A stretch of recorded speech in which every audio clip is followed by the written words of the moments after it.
Hello and welcome to episode, insert number here, 171? 171. 171! A palindrome, bitches! Fuck yeah, palindromes. God, I love palindromes. Yeah. I just realized that camera's The longest sensical palindrome I know is I, madame, I made radio, so I dared. Am I mad? Am I? I love that one. I always hear the one that gets brought up often around me is Panama? the strap-on. Oh, no. Because no, never mind. It's not a palindrome. Backwards it says no parts, so it's like a theoretical palindrome. It's a, what's the word they call for it? An aptogram. Okay. Well, an aptogram doesn't have to be reversed, but so an ambigram is when you... Yeah, you flip it upside down. I worked in the tattoo industry An for that. anagram. An anagram is just when you reshuffle the letters. Mm-hmm. An aptogram is reshuffling that after you reshuffle it makes sense with the first one. Gotcha. Like, for example, astronomer rearranges into moon starer, and 11 plus 2 rearranges to 12 plus 1. Well, that's fun. You know, and there's a lot of them like that. Crippled System, the linguistics podcast. Yeah. Woot. Yep. Sadly, 171 is not a prime palindrome because it is divisible by 3. That it is. You can easily tell because it's also divisible by 9. I guess I just never paid that much attention to math. Well, you just add the digits, and 1 plus 7 plus 1 is 9. And if all the digits add to 9, it's divisible by 9. That's some crazy shit. And if they add to a double-digit number, you just do it again, and eventually... my arms, and then it's got like a second delay. I'm like, High-class podcast here. Andy's just entertained by the delay on his flapping arms on the camera. It's going to be one of... Like a 2-year-old. it is really cool though. It's like, There was 2 kids dancing around in front of our, we have the security cameras at our front doors at the store that have the live feed TV right there so you know not to steal. Sure. And these kids were just dancing around because they were amused by the fact that they're on camera. Well, if Andy, like, spun around and then spun around back quick enough, he could see what his butt looked like on TV. That's true. You can rarely see what your own butt looks like. Yeah. It's like, they were amused by the fact... this may be dangerous. Just going to break his ankle. Their minds were blown. Well, you didn't have to do the... No, No. you just... It was almost. Just face away from the camera. Oh, and then look And back then right just- away. Yeah, look and then back just right turn away. around and It's you can see your like, butt. Like, you didn't have to twirl. But the kids were amazed because, like, if you look at a mirror and you raise your right hand, the hand in the mirror is on your right, so Yeah. it's your reflection's left hand. They were amazed that the camera raised its right hand, so it's on their left, and their brains could not fathom why that was. Oh, that is messed up though when you get like a true reflection back to you. Yeah, where Yeah. it's the diagonal opposite instead of the directly facing. Correct. Yeah. Yeah. Nope. I'm Nathan. I'm Brian. I'm done setting up shit. Sweet. My name is Andy, and I play the mercenaries. And Yeehaw. you're a Southern boy. You know what? You can be a Southern boy. I wasn't making fun. We can do the whole thing with Southern accents. All right. Yep. I don't know if I Come on, could son. on that one. I'll just be a grizzled prospector. This here's my claim. I say. This is gold. Foghorn Leghorn up. Now in you this just bitch. sound like Foghorn Leghorn. No, you sound like Foghorn Leghorn. Fucking chicken hawks. Fucking chicken hawks. Yeah. So I've been playing Legion a lot lately. Which hilariously is hard mode now. So are you And, talking about Legion as in the new WoW expansion Legion? No, because no, that no. is actually really good. Hey, shut your pie Well, 'cause hole they before got- you throw up. They got rid of bastions. Bastions. Or keeps or whatever the Yeah. hell thing. The thing where you logged in, you played for 8 hours doing dailies that didn't involve any other human beings, and then you logged out. Scratch that. Not 8 hours. You only did it for like 20 minutes. Okay, still. Like, I mean, the point of an you could- MMO is Yeah. those first 2 M's. No. There's massive multiplayer, other people doing the same thing at the same time, it's all not- in its own instance. It's like shitting. It's like Just 'cause- Farmville. At least Farmville, you could visit each other's farms. Yeah. You can visit everyone else's garrison. Oh, boy. Yeah, you have to group with them though. Can I Amanda get and a I part-time job? Amanda and I were watching Steven Universe Season 2 on Hulu, and we saw the commercial and it looked super cool, like the animated WoW commercial. We didn't know that at the time, and we were just both like, yeah, that looks like a really neat game. Like the song was cool in the background, and the graphics were cool. Like it looked like there was something going on there, and then it said like World of Warcraft Legion or new expansion or whatever, and I needed a shower afterwards because for a moment I was attracted to that. It's like when you see like some sweet tight ass walking down the street with a nice ponytail, and then it turns around and it's like some meth dude, and you're like, no, I got an erection at your buttocks. That happened once when I used to work at Papa John's in the Dells when I was a kid, and this creepy guy we had working with us would scope out ladies from the smoking area. He wasn't a smoker; he'd just go out there to stare at people's asses, and he was just like really digging this one chick's in air quotes butt, and turned around and it was a dude, and he never went out there again. Well, that's one less creepy butt starer in the world. Yeah. I thought you were done setting up stuff, Andy.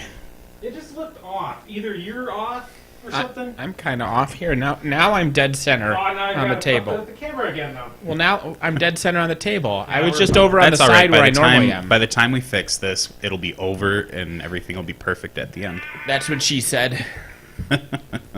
Just get into the center and you'll be fine. Were you guys both at the event yesterday? Nope. I showed up after the event to go out to eat with Johnny Pastrami and the Ackers. I and then forgot Rick showed to. up. I got off of work at 3:30. I was like a half a mile away from you guys, and I just forgot there was an event, and I went home. Well, I feel like a complete ass bag. Like, Ethan and I were planning on going to the event, and then the night before was when my legs started to really give me a bunch of trouble. So I woke up, and I did the kind thing, and messaged him, told him that I wasn't going to be going, but then I had realized he wanted to borrow Wrong Eye and Snapjaw from me. And usually I don't fall back asleep after I wake up, so I wasn't worried about getting up and doing anything. But I fell back asleep. He came over to my house, didn't try to ring the doorbell at all because he didn't want to wake anybody up. And 20 minutes later, I realized he was waiting out there, and he had taken off by then. But he was gonna go, didn't show up. We could record at noon, like once on a random Sunday, just for our European listeners. Yeah, we could give him a break from just once waking up at the just one nooner. Yeah. It's Sunday. Only one of us works on weekends. To be perfectly honest, we should be broadcasting later as well because we are, an explicit podcast. We should be on that late time slot. Noon? Noon is fine, yeah. That's like regionalist. Yeah, I mean, we're like midnight right now for him, them. I don't know. Anybody who doesn't live Central Time, it's just their own problem. Yeah, yeah. Move to Madison, Wisconsin, and you'll be fine. Yeah, that's like the trippiest. I know Gen Con's come and gone and is way past now, but the trippiest thing for me is when I get into Indianapolis and then I'm in another time zone. Like I just cannot. I don't frame Indianapolis as not being like in the Midwest area, so I think it's just still in the Central Time Zone, but they're just some special snowflake state. On my way home, they changed it. No, I think they actually follow the Eastern Time Zone for them. They used to not actually switch to anybody's Indiana. I thought. All I know is Arizona doesn't do daylight savings, right? And so they're all fucked up half the year. I told some guy one of our listeners that I was going to be meeting them at 5 o'clock, and I just assumed that it was going to be the Central Time, so I showed up an hour late, and I was like, whatever. Yeah. You're talking to our listeners? What? Yeah, I know. One of them, he was the guy who... Was it Mike? No, his name's Patrick. He sent me the Lulu Dallas multi-pass out of the Loot Crate when I just creamed my pants over it. Oh. So he invited me over to his house during Gen Con. I had to leave super early on Wednesday, but I went out there and visited him and got to the beer machine guys were there too, so I got to insult them to their faces. It was very refreshing. Good. Yeah. Yep. The most current Loot Crate has like one of those figures that we have the random ones. Yeah, of Mega Man. That's pretty legit. And one of my coworkers got that crate, and I'm obsessed with Mega Man, and he doesn't give two shits, so he said he'd give it to me, and then he keeps forgetting to, so he's a liar. Mega Man's my jam. Actually, I'm kind of pissy because I was looking for my Mega Man Tron crossover shirt that I got from one of those rip-off t-shirt companies. Sure. And I fucking left it in the hotel room at MomCon, didn't realize it until like 2 months later, which is now. which makes me sad. Did you bother calling and seeing if they lost and founded it? I mean, I could. I don't know who You else might would as well want a call. 5X shirt with Mega Man shooting his load in the air, but Everyone. Who wouldn't want that? they could use it as a blanket. Yeah. I mean, it's worth at least giving it a shot. Yeah. I mean, they may keep it for X amount of time. It may already be gone, but I'll give him a jingle on Monday or something. I mean, I see got if shit it's in our there. lost and found that's been there for like 2 years. You just throw it in a box and throw it in the, back room, and then nobody touches it ever. Yeah, because it's like immoral to root through the. Yeah, or Well, throw it lost away, and because found. the instant you throw that shit away, the very next day they come in. Exactly, And it's like, yeah. motherfucker. or if you're at a Denny's and you suddenly have these boxes of cards and rule books for board games, you keep it for a day and then you throw it. Yep. Yep. One day. Well, you done. keep it until, like, didn't you already, you had, like, called them and said you were coming in, and then they threw it out after that phone call? Correct. Yeah. That's shitty. Good times. Yeah, I'll be there after work. Okay. And then I get there, it's like, oh, we threw it out. I'm like, thanks. I think that's awesome. one of the things that I can be that I'm most happy about as far as my gaming career has been so far, is that when I made the switch to mini wargaming, I was always worried about losing shit because there's just so many little bits and shit that you need to keep track of, especially more so with War Machine than any other game. And I don't think I've lost one piece of anything. No tokens, no nothing. Maybe a tape measure once, but that's because everybody in Baraboo uses that stupid lever tape measure. Like, it's about the size of a yo-yo and's got the little push down to retract it and just always stays out. Oh, I use the little yellow ones you get from the dollar store. Yeah. those are fine. I honestly really hate the people. Not to hate the people, but I do hate people. I people- hate. hate the ridiculously large tape measures that's like an inch across for just the Yep. tape measure itself. If you drop that thing, it's going to shatter. Yeah, like a everything. carpenter's tape measure. It's like, you don't need that giant fucking thing. No. I get now with the pre-measuring in the new edition, I'm more so about just templates and widgets. Like, I just need to. I think there's like a person who advertises to Guild Ball players who sells like 7, 8, and 9-inch widgets, and I just I need that stuff in my life because it's so important. I was thinking about doing what Jim did in Mark 1. I don't know if you remember Jim when he built his own 2-inch widgets and that he just put out like a strong piece of wire, so then he was able to just kind of lay it down in between two models for reach. Nope. You don't remember those? Nope. Okay. Well, anyway, I want to build some balsa wood, longer 10-inch ones that I could just put down, 11, 12-inch ones. So it's a little just easier to deal with. It just makes things move so much more quickly, and I think like any way you can mitigate chewing up your clock with pre-measuring is important. So try and get rid of the tape measures and move to widgets if you can. Yeah. So I guess we should probably go through announcements. Announcements. We don't really. There's a tournament up in Madison, Wisconsin, September 24th, over at Misty Mountain. 75 points. I haven't actually posted it anywhere yet, so I meant to announce this last episode. Keep talking while I look up the thing I meant to say before. I was done with my announcement. Well, There's also Stretch a it, stretch it. Waukesha event that's coming up soon too. I know that one's in September as well. there's one way up north. There's a That's September at Johnny 17th? C's Cards on the 28th, right? That's on the 28th. Yeah, because 28th, is that? I'm sorry, the 27th. It's just they have it they pull a weekend thing, so it's like August 28th through the 29th. So I found the thread, and it's PG Fluffy Bunny, who's running his first tournament ever as a press ganger. I think Well that done, is Fluffy a Bunny. female. Hers? Okay, I don't know. That's I believe that's Megan. Was that Megan? is that the CoolieCon thing in lacrosse? I think so. No, this is the Johnny C thing in Okay. Sheffield, Wisconsin, Yeah, I think which I is think up Fluffy right Bunny- next to lacrosse. Curtis, which is where Raylene's parents live, like the middle of fucking nowhere. Oh. But so it's actually convenient that I could drive like 4 hours up to the middle of nowhere in the north of Wisconsin, and then just drive 20 minutes and crash at my in-laws' house. It is crazy trying to drive to the house there because there's like a county highway J or whatever, and then a mile later there's another county highway J because in between those two is the county line. So there's two. And so if you turn on the wrong county highway J, you're just fucked. And so when you give people directions, you're like, yeah, just go north on J, and then they're just gone. They're dead. They're going to drive into the Upper Peninsula and die. Oh, I suppose, yeah, if you're going to try to use those GW sticks, those are not really the greatest. No, The they're whippy sticks? Yeah, they're. We still have them at the shop in Baraboo, just like beating stuffed in a people. corner somewhere. And every now and again, when someone gets out of line on a War Machine night, I just gotta whip them into shape. But I actually use those to play with my cats. It says August 28th, Sunday. That's this coming Sunday. so it's a Sunday event. That's interesting. Yeah, it's this coming up Sunday at Johnny C. Cards, 536 Grand Ave, Sheffield, Wisconsin. It says 11 through 11:55 is registration. Noon is round 1. I think they're only expecting to go I think they're expecting a very small turnout. It would be cruelly hilarious if 20 people showed up for this. Yeah. And just swarmed poor Fluffy Bunny. So that's my Well, they've had announcement. I know that shop has had not large tournaments before, but double digits before for sure.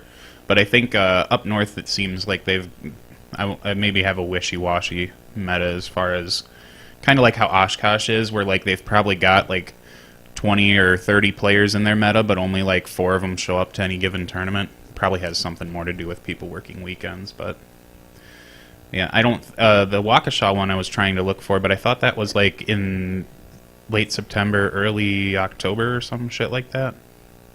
It was before War Machine weekend. That I don't know. I just remember the Fluffy Bunny thing. Yeah, I won't. So, also War Machine Weekend is coming up as well. That's Which I apparently am mandatorily going to. I Yes, heard that you you're got going. roped right into that. I was one. I'm not going there. Yes, you are.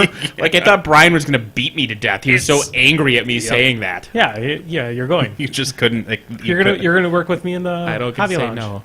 Yeah, we Or do have whatever. to bring some New Glarus beers. I mean, we're going to anyway, but Norbert wanted to try some, and it's Oh, if he's coming from he's over coming the pond. If Then. he's coming from over the pond, he deserves a 2 women and a spotted cow. They actually New Glarus put out 2 new ones. I think they're both season. Well, one of them for sure is seasonal. I don't know if the other one is. Was it seasonal or is it one of the one and done specialty ones that they do? I don't 'Cause, know. they It's have the- that whole line. There's one that has a pink label and it's called the Bubbler. Okay. So I don't know what it. I didn't try it because I'm just really iffy on trying new beers like that. Nobody outside of Milwaukee explain it. Yeah, Just no. let them be confused. Then the other one is they have the Stag, and that's their Oktoberfest beer. So they made an Oktoberfest one, and that one is really good. It's like a red ale. It's really legit. Jeremy was replaced by Can, and Can interrupts a lot less. Yeah, can's a little bit easier to Also, swallow. Can isn't as negative about everything. That's very true too. What do you think of the can? Can doesn't hate all things like Jeremy does. I do think we need to redo now that I've been in the Legion dojo for a few months. We need to redo the Drunken Legion Jeremy episode, and then I can show up and slap him whenever he says something stupid. Well, I'm going to do a Minions one. I keep thinking about it, and I do the math, and it's going to have to be double-digit hours long. It's going to be 12-some hours long for me to do all of Minions. Well, there's yeah. I mean, Minions is basically the same size as a normal faction. A little bit less, but it's. Yeah, But I mean, you it's have shockingly close. But it because does you have 10 total casters. It does pull a lot from Mercs too. There's some Merc Minion some Merc crossover Correct. in there too. Not as many as you'd think, but there are some in Yeah. there. But mean- it is sizable, and it's also interesting because although maybe this is an artificial distinction because any other faction just looks at their entire pool against their entire pool, but I feel like there's more to talk about as far as mixing races. Pig casters with gator options and gator casters with pig options. And maybe that's not the case. Maybe that's artificial, saying, yeah, Scar's a Satixis, but you can run her with Banes too. Maybe that's not actually unique, but it just feels different in Minions. I think it's unique now just because you couldn't do it before. So they were balanced for it originally. Caliban's wetting his pants over brigands, right? Fuck, Caliban with brigands. Jesus. Oh, what's that, POW 17 guns? Sure, why not? What the fuck? Okay, never mind. I'm also think I'm just going to drink an entire bottle of the 2-liter bottles of Captain Morgan's over the course of it. of the Captain Morgan iced tea. Yeah. Yeah, Which over the course of 12 hours, that probably averages out to a non-absurd dose. amount of alcohol. Of course, I would like to watch the time, basically to time lapse it. Sure. It's just Nathan and And watch the thing just shakily lower down and jump around the table. That's the best part of time lapse. Yeah, the last part is just you spooging over theory crafting on what the pig Valkyries do. I want feral Valkyries. We were talking on Friday, and we were like, I wonder if they're going to be cavalry. They're just going to be grotesques. They're literally just going to have the Yeah. exact rules as Mark II grotesques. Two clawed hands, but only one attack. Yep. Well, they attack with their chin. That's yeah. grotesques. They use their giant Jay Leno lantern chin as an attack. So, on to War Machine Weekend. We have the painting competition that's happening. We have the painting lounge. Are you doing the lead-up competition again, like last year? Which one? The 90-day challenge? Yeah. Yes. The bloody... That one is actually in progress. I don't know. Did you send me the picture? Was that you? No. Somebody sent me a picture through my email with a shot of just a thumbs up and Bloody Bradigan. I have no idea who it was. Is Bloody Bradigan the model? Yeah, no, I would. If it were me, I would just show it to you and be like, here it is, Andy. Yeah, That's what I'm doing. I mean, I basically trust most folks on it, but I think Bloody Bradigan is a very good choice for it. He's not really a very useful star or not star player. He's better now. I can He's give you better that now. much. But I mean the amount of detail you can get onto him. I mean, he's a lot of bear skin, and so if you're Well, and freehand those tattoos. I mean, he's a Yeah. sailor. He should be... And those things aren't like the model has no indication of what tattoos are supposed to go where. Correct. That's all going to be freehand work. You Yep. can get super creative with it. yeah. Yeah. On the, I was thinking about, because I was really interested in doing that, just because tattoos are something that I haven't really engaged on a model yet. And when I see other people do them, it's very rare that someone actually like gets them realistically right looking, because they always do like these bold bang tattoos, and that's just not the way it really works. Like you kind of have to, they have to be more dull. They can't like just be. They have pow. to be aged. They almost Yeah. have to They get aged and They can't look like a brand new tattoo. Like if you, I mean, obviously, when you get a brand new tattoo, then the it's- thing just looks like it's just markered on. Yeah. And that's how it looks. But Bloody Bradigan didn't just enlist. He didn't just excitedly get drunk and get his first tattoo as a seaman. Like Correct. he is old and grizzled, and his youngest tattoo is a decade old. Correct. Like that shit'd be faded. Some of it might be bad. Yeah. It would be interesting to see if somebody can realistically do a bad tattoo.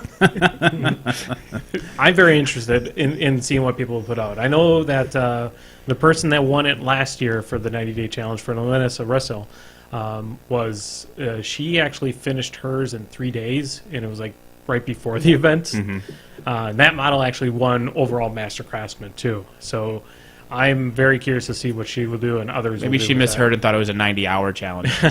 Was that a cat something. That. Yeah, that was Cat Martin. Yep. She, oh my god, her new Facebook profile that like I don't know if it is Nurgle or if it's from another line or something, but it's some pustule like disease demon, and she said it was like the first time she's painted something with that texture. It's fucking amazing. Yeah, she's legit. got some very, very beautiful stuff. I'm just very excited to see what people will do with Bloody Bradigan. I'm super stoked to try. I haven't decided, like, given myself a 100% if I'm going to War Machine Weekend or not, and Brian's not here to badger me. You're going. But, Government sponsored. What was it? A fuck cruise? Yeah, government sponsored fuck cruise. Yeah, across his chest. Yeah. I was going to try and convert Brad again a little bit just to be cute, but I don't know if I'm going to do it anymore. I was going to cut off his boots and then just put feet on him, Sure. and then try and get the whole rooster pig tattoo on his feet. I thought that would be really neat, but I don't know. That's a Forge World model, I believe. Yeah, that's pretty legit, though. Yeah. Every time you can... No conversions. Okay, I was just... I think I should double check that. I should post it again. But no conversions. We just wanted just the static model. No worries. It just would have been neat. Because it's a painting challenge, not a conversion challenge. And the whole idea is to have everybody have the same canvas. Yeah, I know. Technically, 90 days is a shit ton of time to finish one model. It is a lot of time. So it's somebody asked me, was like, why are you giving 90 days? Like, well, some fuckers out there paint slow, and Well, I and want to if give you them a want chance. Yeah, if you want it to look good, you can probably take some time and walk away from it. I know if I spend too much time on a model, I get real sloppy towards the end. Yeah. And then also there's Game Hole Con. That's happening on the same goddamn weekend as War Machine Weekend again. Well, it's going to alternate. Like, alternate years it will and won't. Last year it was fine. It wasn't the same day. It was the week before. Yeah. It's always going to be on or 1 week before or 1 week after. Like, it's just right there. It is nice for the people who aren't going to War Machine Weekend, though, because I think in the Baraboo crew there's quite a few that are actually staying here. And like I said, I know we're going to try and get more people to come out, but Aaron and Danielle from Janesville will be there because they won the tickets to go there. So they were planning on going to Gamehole Con, ended up getting stuck into going to War Machine Weekend. Well, Getting stuck. Not stuck, I mean, but like it's one thing to say, yeah, we won these tickets, you want to buy them? The annoying issue, too, is I've been... I'll take the free tickets. If they don't go, I'll take the tickets. That'll encourage me to go. You're going anyway. I think I think Amanda and I might go with them and then split a room with them. That way they don't have to worry about it. So, man, all those two events basically happening on the same day of the year. I've been slowly getting more and more where I really want to go to a BlizzCon, at least one BlizzCon, just to go. And BlizzCon is always that same fucking weekend, too. I'll go with you if we cosplay as the Lost Vikings. I'll go. Yes, that'll be fine. Yeah. Well, I'll do that. You get to be Olaf. Yeah, you need to come. You need to be Olaf. Eric the Swift. I'll be. You're Bjorn. Yeah. Oh no, Not it's Bjorn, Balog. Balog, Yeah. Balog, the Fierce. Yeah, I could rock it. Whatever. Yeah. But we have to be Lost Vikings. The second just- one where you got like the robot arm and everything. No. And Eric had the cybernetic eye. Can we Really fun. We could be Lost Vikings. We could just be going around Exactly. asking everyone for directions. Yeah, we can next level it. But I really want to go to a BlizzCon. It's been something I've been holding in my back. Maybe once I stop playing War Machine, I'll go to BlizzCon. Someone in the chat says I should do the minion version of what Trevor is doing for Scorn, but I don't know what Trevor is doing for Scorn. He's doing a web series. It might be a vlog even. It's called A Man Scorned. Yeah. Where he just goes through, and it's kind of like either he's going through things. I don't know if he's going through things one by one, but it's more of like a narrative on his experiences with Scorn and where he's sitting at right now with them. Mm. I was gonna do that as a thread on the Muse forums, except I only get like one game every 2 weeks in because I just don't have time to play and I work, and so You got it a was not dog to very. worry about It wasn't now. like Jeremy where he had 7 games a day that he just vomited onto the air. I was like, here's my first game. See you in a month. Yep. No, I'd like to do the same thing with Legion just because they've changed a lot, and it doesn't seem like. I mean, they've got their regular champions talking about things, but it's all the same 3 casters in rotation. So, I mean, The issue I would have with doing like a model entry per episode or something like that is that you'd want to talk about The using synergies. things like the Synergy, yeah. synergies. And so if I start with casters and I talk about, let's just say, Carver, and I talk about the things that work well with Carver, then I do all the casters. Well, then when I get to Brigands, I already talked about Brigands 10 times. Yep. I talked about them with every single one of the casters when I was talking about the casters. So what do I talk about now? yeah, I Or, understand. to avoid that problem, I'm like, well, Carver's good with Brigands, but I won't tell you why because I want to save that for the Brigands episode, and then that's just going to be just as stupid. Yeah. So It might having be just the one interesting- dump, I can just vomit it all Yeah. out there. And Yeah. Yeah, I think it's better to do it as a dump. yeah. Like just a shot of you on a toilet talking about some minions. It'd also be interesting to just approach the it chest up. from a list building perspective too. Like you build like 10 lists or something like that. Sure. And within those 10 lists, you have encompassed all the models in the faction, and then that way you can define their synergies within those lists. You know. That would actually be cool. Yeah. Yeah. That way you wouldn't have to worry about like, here's these Gatorman posse that you can just throw in the garbage. But Hey, they're know. good somewhere. Firestarter. they're good in a swamp pit. I Yeah. gotta give them that much. You had topics. Yeah. Or we could just. Well, that guy's thing, he's all talking about Scorn. We'll talk about that Oh, later. That's a okay. Zappity Grumble thing. Gotcha. So topics I have. It's actually more of a forced topic. Nathan, tell us about your dog. Oh, Do you yeah. do you have some good stories about your dog? Man because alive. because I've heard some pretty good stories so far about wonderful Kaya. Well, And I think our she's fans such would a love to hear that, sweetheart. too. So, oh my lord, man alive! She literally almost died. She literally almost died at about 1 yesterday morning. Not like 15 hours ago, but previous, Sure. day. So listeners / viewers might recall that Raylene and I went on a road trip down to Albuquerque, New Mexico to see. Did you see my Facebook thing about this? Yeah. Okay. To see Stephen King and George R.R. Martin, and Raylene got an autographed copy of his newest novel, and so there goes. Good for it. Forget about that. I only bring that up for unrelated reasons. It has nothing to do with this anecdote. And what novel was it? It's End of Watch. Okay. It's the third in the Mr. Mercedes trilogy. I don't know if there's a name for the trilogy, but the second book's Mr. Mercedes. Or was the first book Mr. Mercedes? I don't know. Anyway, so Kaya's been running around the house. She's not crate trained and she's not kitchen trapped anymore. We just let her run around the house while we're at work, and she's been fine. She's had 0 accidents. She hasn't chewed up anything. She's got it in the garbage like twice and maybe gotten like a paper towel or something. And then we went to bed Friday night, and so Raylene's looking at the bookshelf, and she's like, I should probably move those bookshelves into my office, which I keep the door closed, just in case Kaya ever, you know what, fuck it. She hasn't touched any books in the last month. Obviously, she doesn't care about books. And at 1 in the morning, she wakes up, and of all the books on the bookshelf, and there's literally books on the floor. There's a pile of books just on the floor that I would just piss on. They're all like nickel books from Half Price Books. I don't fucking care. But Kaya took the time and effort to find the one first edition autographed Stephen King novel and just destroy it.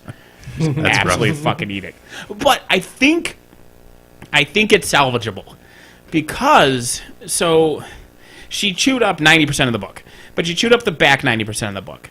And the first page is autographed. And the thing with hardcover books is that the first, 40 pages are 20 sheets of paper folded in half and glued into the spine. And then the next 40 pages are 20 sheets of paper folded in half and glued in the spine. And they're in chunks like that. That's why as you're reading, the bend of the spine changes every once in a while because you're actually hitting a new chunk. And sometimes you'll even see that seam between chunks. So I'm going to see if we can... Not me, because I don't know what the fuck I'm doing, but go to a book surgeon and see if they can excise that first section, and then we just buy another copy of the book, and they surgically implant it into that copy of the book. Yeah, that doesn't seem like a terrible idea. It's got to be possible, right? I know Amanda did some book binding for a while, too, but I don't know if she would want to do it. Or not want to, but be able to do it. Yeah. But she'd at least I might be able to tap her and see if we can find someone for you. I mean, at least verify that I'm right about the anatomy of a hardcover book. Yeah, because I thought it's just like wax or hot glue or something that sticks those pages in, so you probably could just pull it right out and slap it back in. I know soft covers are just straight up hot glue because I do soft cover binding at work. And the hard covers, I think, are the same thing. They have the soft glue binding to that fabric inner spine that's flexible because the outer spine isn't flexible. And so if the paper was direct onto that, they would just rip out every time you open the book because it can't bend. Yeah. So I think it's salvageable. Well, the other thing you could do, too, is you could always get another one and have them sign it again. Sure, that's just easy. Send him the photo. Be like, hey, Stephen King. Yeah, but that's big. We could just take a picture and flag him on Twitter and be like, hey, look, our own little thing of evil got into our book. Do one of those dog shaming photos where you hang the sign on him. Yep. Oh my God, that would be awesome. It's like my parents traveled all the way to Colorado to get this book signed. New Mexico. Yeah. And I ate it. Yeah. But yeah, so I mean, people have mentioned this, but I'm going to call around some used bookstores and the college libraries and stuff and find out where I have to find that 90-year-old man who's been hand binding books since the 20s or some hipster. Or some hipster, too. But, I mean, the only thing I'm thinking about that is that might be more expensive than actually getting a new copy of the book and basically seeing if he'll just sign it for you guys. Well, sure. It's also probably symbolic of the trip, too. I mean, there's probably some sentimentality on it. My brother pointed out my brother pointed out that not many people have half chewed up autographed copies of the book, so it's actually more valuable now because it's more there's unique. less of them, But I mean, you could also just buy an autographed copy from that same tour for $500, so I could just do that. Oh, Jesus, really? Yeah. Oh, okay. Yeah, that exact literally other people from the same convention are selling their copies and they're $500 on eBay. Yeah. Okay, so that's basically people who had it autographed. Okay, so he might, well, Probably not if people are selling it for that much. It's just funny because we brought back, we had that, and we had a Joe Hill autograph book, and we had a Neil Gaiman autograph book, and we had a George R. R. Martin autograph book. And the thing is none of them were autographed in person by the person. They all were, there they are, they're autographed. Yeah. And the King one was just issued. Like, everybody got a free copy, and like 20% of the copies were autographed. Sure. And someone was actually super generous because Raylene's a member of a Stephen King fan club, and we got 2 non-autographed copies, and one of her friends from that fan club and his wife got 2 autographed copies. Oh. And so they traded one non-autograph for an autograph just so that, we would have that as a trip. So that was super generous of them, and then our dog fucking ate it. But what is the other 3 books? We just they were just selling like stacks of autographed books and like at face value because these guys just sign 1 million books and say fuck it. Because George R. R. Martin's movie theater in Santa Fe, he just has a whole bookstore in there where literally every single book is autographed by the author, and they're all just sold at face value. Like he's like he has 50 copies of every Joe Hill book and like 50 copies of every one of his books, and just fuck it, they're all signed. Interesting. True story. Yeah. But So it's not. to kill her. So it's not a take the dog outside type I deal. remind her on many an occasion that I have a 1-year warranty on that bitch. You just like sit there and watch Old Yeller with it. And just stare at her meaningfully. Yeah, when we bought her, the Amish guy's like, I know this is a lot of money, so if anything goes wrong within the next year, we'll get you a new dog. I think he meant like hip dysplasia or epilepsy or something. But I think book eating is right fucking up there. She's an albino, right? She's not an albino. Oh, she's just white. No, she's just white. Okay, because I was like, I knew that it was a white dog, but I never paid attention enough to know if it was. And I know if it was albino, it'd probably have a lot more health problems in the future. But German Shepherds have hip dysplasia issues in general. Mm-hmm. There's like I don't know what side of 50% chance it's on, but it's an extremely common issue that they get bad hips. Okay. Yep. Yeah. I don't think it's like, some breeds have like 99% chance of, or even 100. Like a pug is always going to have breathing problems just because their face is all fucked up. Yeah. But I mean, German Shepherd hips aren't at that level, but they're definitely not at a 1 in 100. Mm-hmm. Dachshunds have back problems. Oh, yeah. Well, I mean, those legs are this far apart. What's supporting the middle? The answer is nothing. Yep. Like, unless from infancy you get them a little, like, unicycle that you just prop under their tummy, which would be great. The little wiener dog wheel. Unfortunately, I've never had much interest in dogs. Yeah. I think I would get an English bulldog, though. I think that'd be legit. No, I would go full on hipster. I would get a French bulldog because those things look fucking ridiculous. Yeah. I mean, they're adorable. As in full on hipster, because I think that's what Alex has. I think Alex if he has it, then yeah. He's the hipsteriest of hipsters. Like, that's how you check. Yep. I also thought about a Mastiff once, like that would have been cool, and then I realized that I'd have to get a second job to feed it. Just feed it books. That's what we do. Made on recycled paper. Irreplaceable books. I don't think I've had anything irreplaceable ever destroyed. Yeah. Can't think of one thing. There was a little friendly. She also put 2 tooth marks into my copy of Sam and Max Hit the Road, the whole collection of the original Sam and Max comics, but just 2 tooth marks, so it wasn't wrecked. That's also... Those are character bite. That is also marks. probably the second most valuable book I have. Because King's the most, but that one I think is still like $100-something on Amazon for the Sam and Max collection. Yeah. And Sam and Max are awesome. For a short period, I think I was interested in collecting, like, first edition old English books, but then I just realized it was far too expensive and not worth my time. I guarantee those are the only 2 books I own that are worth more than their cover price. Like, I'm not a book collector. It just happens that we have a couple books that are either autographed or out of print. Yeah. And she happened to get to those 2. Well, that's cool. I think my most valuable book that I own is probably the Mankind's Have a Nice Day. Have you ever read that? I have an autographed copy. Yeah, it's really good. It's a very very solid book for be considered an amateur writer at that point. Yeah, well, it's an autobiography, and he probably had help, but it really does not feel like it's ghostwritten. Like it really feels like he wrote it, and you can feel that amateurishness, whatever that you're talking about. Yeah. That's really good. Yeah, no, if I had infinite money, the only book I'd really care is I would want to get the earliest possible copy. Like, outside of a museum, it's not possible to get like a first edition because it's like a 1,300-year-old book or whatever. But the Three Kingdoms, that like all the Romance of the Three Kingdoms and Dynasty Warrior book games and stuff are based on. Sure. I love that actual story, and I would love to get like the 600 AD copy of that. But that ain't happening. So, not to shift to a place where people might be uncomfortable, but I figure like since we've been Talk about War Machine. Yeah. Time. Since we've been buried, Can take over for me. Yeah.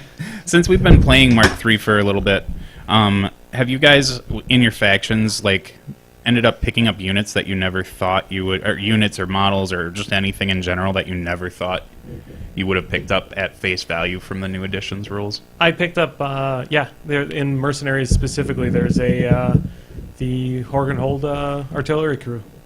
You mean that, like, looking at the Mark III rules, you thought, Yeah, I you were will just not like, buy this, yeah, and whatever, then it turns out, okay, yeah, not like like a a shift from 2 to 3, Exactly. but like from Not a 3 shift. to later Right. in Yep. 3. Now that you have a little bit more of an educated view on the... Because I think, me personally, I definitely have upwards of 50, at least 50 games under my belt already. So there's just a lot of things that have shifted my perspective since I first started.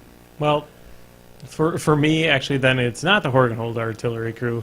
It's actually been nothing I've picked up in Mercenaries because I already owned everything. Well, I just mean Mercenaries. like What about something that started hits fielding? the table. Like something you looked at and marked, like when the rules first dropped and you excitedly flipped through your whole faction, something that you went, well, that sucks, but now you're actually playing it because it turns out it doesn't suck. No, honestly, there really isn't anything that I've really switched out with my Mercenaries before. Well, I feel spoiled because minions are shockingly good in Mark III. Yeah, you're ripe with good choices. Like, so the only possibility is if it turns out the Gatorman posse is good, which is doubtful. But if I start fielding the Gatorman posse, that would be my answer. I did put... I haven't fielded this list yet, but I did put Blythe and Bull into a list. And I'll see how they go. Because now that I have access to Gators... well, not just Gators, because Blythe and Bull wouldn't work for minions in the first place, but there's several debuffs. Like, we have Crippling Grasp in one, we have Calamity in another, Parasite. we have Parasite in a third, and I think they're a prey unit. they are. Yeah. And a prey unit, just like the Brigands, a prey unit with a prey ranged unit with a Parasite caster can get a lot of work done, I think. Yeah, that's a lot of stinky stuff. It hasn't hit the table yet, but I do have a Caliban list that has double Brigands and Blythe and Bull, so it's 3 ranged prey units, and then he can move Parasite around, and I'm interested to see how that blows shit off the You table. can throw a Totem Hunter in there too for good measure. Yeah, I Just for a think- scalpel unit. I think I might have thrown that in there just because at that point I was legally obligated to because I had all the other prey in there. Just got to make it work. For me, recently, like, it's been the Black Frost Shard. Like, in Mark II, I never really messed with them a whole lot. Like, it was just beast, beast, beast all the time. Let's do beasts. And then it was Ogren. But I think, like, with the amount of heavies, the amount of heavies that we see now, it's not just skews, but even like the three or 2 or 3 extra that you see in most lists, it seems like they're just like a perfect unit for what Legion. They're not perfect yet, but having a damage buff and a hit fixing spell on them is amazing. Plus, they're POW 9 weapon masters that are pretty speedy. So, like, they just get no matter what. They've been printing money for me when I've had them on the table. If they had Hunter's Mark, I would completely be in heaven with them, because that's the one thing that I think Legion misses, other than what casters bring for threat projection and the Seraph brings with Slipstream.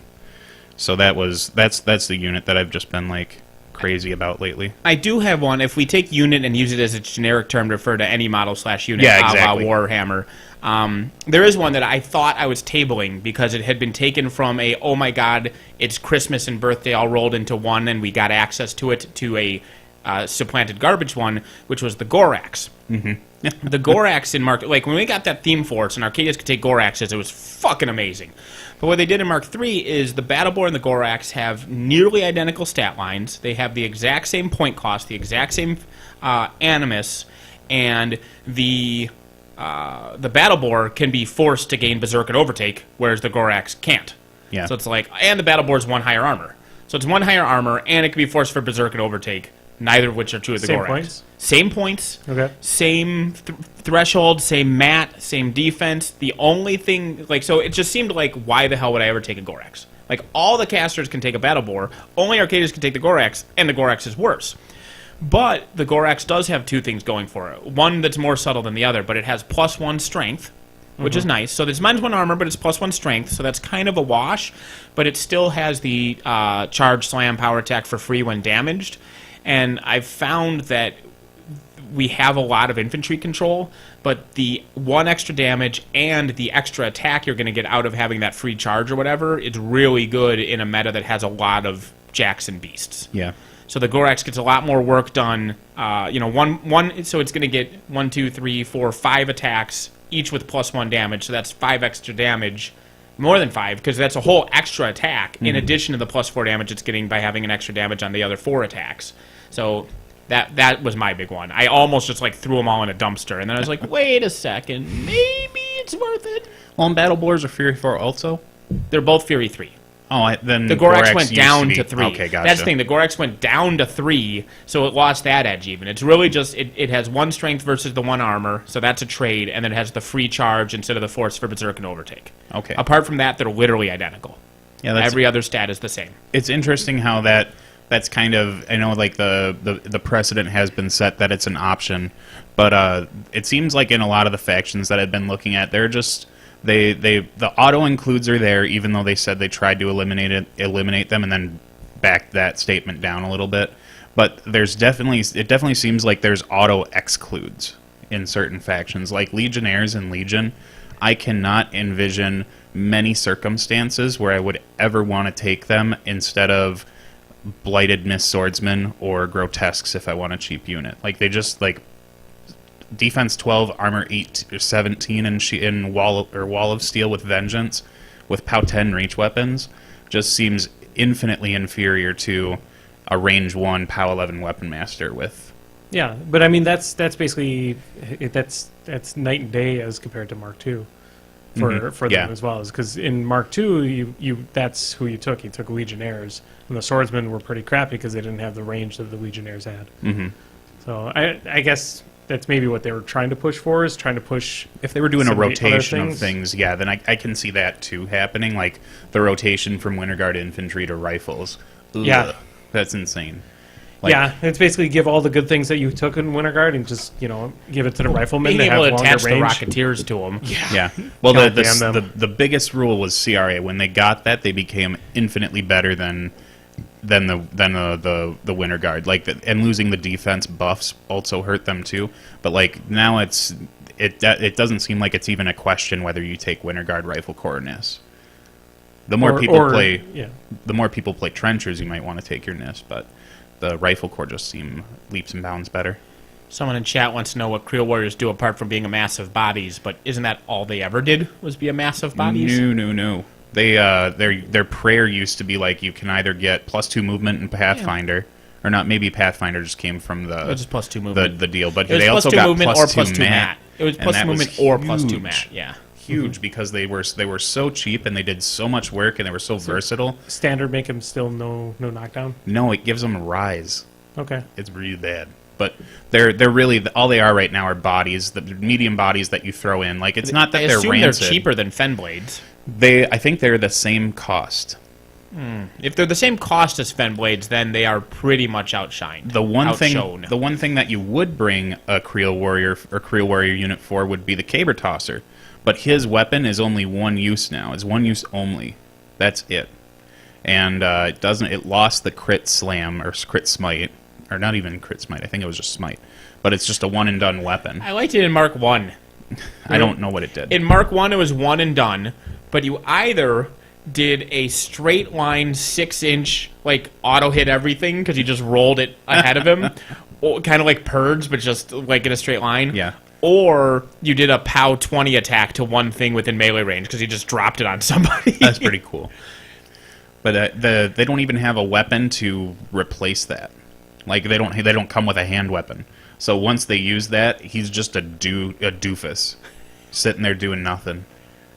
You know. So the Creel Warriors, they're bodies, but the Fen Blades are just better. They outclass them. No, the Creel Warriors are cheaper. But when you put the UA and the Cabers Well, in you're there, doing that with you're both of them. You're also dealing Yeah. with more bodies. but as well. the Fen Blades only come with one attachment, and the amount of rules on that card, the text that you get on that is insane. Like, they get cleave and no quarter. no quarter as well. Like, it's just huge. There's No quarter's huge because it gives them fear and fearless. Yeah, And that's exactly. great to get both of those. Those are mandatory in this edition. Yeah. Speaking of troll units, though, I wanna unless Andy had an answer to your. You said you didn't. You said everything Mercs was great right off the bat. Yeah, Mercs are in, and everything is awesome mode. No. Speaking of troll units, That's wrong. It has single shot. After attack with this weapon is resolved, this model cannot make another attack with it for 1 round. Oh, I thought it was for the entire game. no, so That's it's not like a different. renegade. Okay, so that It was just just can't me make going, free strikes after hitting you with the Yeah. caber. It also That was can't just make me like going bonus through it. attacks with Madrak. It just takes him around to pick it back up. Gotcha. So Whatever- I just read it too fast, but Yep. I still just don't see the efficacy of the unit anymore. You take 30 of them and go fuck yourself. Yeah. That's what I did with Gristle's Theme Force because they got hoof. Like Hoof it all on turn 1. all Creel Warrior units got hoof it turn 1. So you'd go, they'd all run and hoof it, and then turn 2, she'd feet and hoof it, and Yeah. they'd be literally in your opponent's deployment zone, like 38, tough, no knockdown assholes, and it's like, okay, the scenario is a foot and a half behind them. I win. It was hilarious. I think one of the things that happened to me in my assessment of trolls when I first looked at them is that I got into the bad mindset that I think a lot of people are still in right now, where I kept comparing them to Mark II. So, like, Creel Warriors lost so much, but I'm trying to look at other factions, the ones that I'm playing more frequently now, just as Mark III. I'm not trying to do any comparison. It's really hard, but I'm just trying to look at them for what they are, and I'm still finding myself bringing 3 Shepherds just because herding's so good. But I think that's where my initial assessment was with trolls, was I just kept doing a cross compare. It really fucked me over. Do Shepherds have herding now? They still Because have... Mark II Shepherds did not have herding. Shepherds had Beastmaster, which is a worse version of herding. Yeah, I think they So just have despite herding now. it was a misnomer. I I'll remember look. because I mentioned that Targ could do something, and Andy thought I was lying and cheating because Shepherds couldn't do that thing. No, they still have Yeah, Beastmaster. that was back in my Yeah. Legion This days. model can force friendly faction War Beast in its command range as though it were the battle group commander. Shepherds don't have herding because herding is that, and you can they're- leech and reave gotcha. off. Correct. It's Yeah. literally like for all purposes, basically, all- except animus casting. I think it doesn't grant you. Correct. But yeah. I was like, you what? Shepherds don't herd. You can read that shit? What son of a what? But no, what I was going to say is, as far as troll units, because I've been blowing some people's minds with this for the last week or so, because it hadn't really occurred to me until somebody else brought it up, and I want to share it with the world so that people aren't surprised by it, is the new field promotion rules. By new, just, Mark III. If the leader models, so officers died, RFP, doesn't matter, leader model takes over. Good for it, just like normal. But if a leader model is destroyed, you promote a grunt to be the new leader. And they also got rid of the no attacks for the rest of the turn. Yes, kind of. They can't make their combat action attack, but they can Correct. still make free strikes and stuff. Yep, so if they you used died to be in the able fire- to snipe out until they promoted a guy, and then that guy couldn't make a free strike, so you could just move away from him. Correct. But that's gone. But the big thing now is if they're destroyed, you promote a grunt. If they're RFP'd, you declare a grunt to be the unit commander. No more leader model. Correct. You do not field promote. Yeah. RFP the Creelstone. RFP a Stormblade captain who has the glaive that gives +2 to damage and everything. RFP Crow. Yeah. RFP any leader model, and watch how sad the unit is. I just don't. When I special first, leaders. When I first heard about that, I just didn't. I know that in the book it's outlined that that's the way it's supposed to work, but I just can't understand why they'd want that to happen. I have no idea why. It makes no sense at all. 0 sense at all to me. Especially in the game they're trying to promote as being like a fun. It's just a weird little exception. It doesn't even make sense fluff-wise because, Steve got shot in the head. I better pick up the stone he was carrying because it's important to my people. Versus Steve just got eaten by a tatzel worm. Fuck the stone. Yeah. Why? the interaction for the promotion actually ran into a game yesterday. Did it? It was had a whole bunch of Doom Reavers, and I was setting fire to as many Doom Reavers as possible because they were all immune to blast damage. Sure.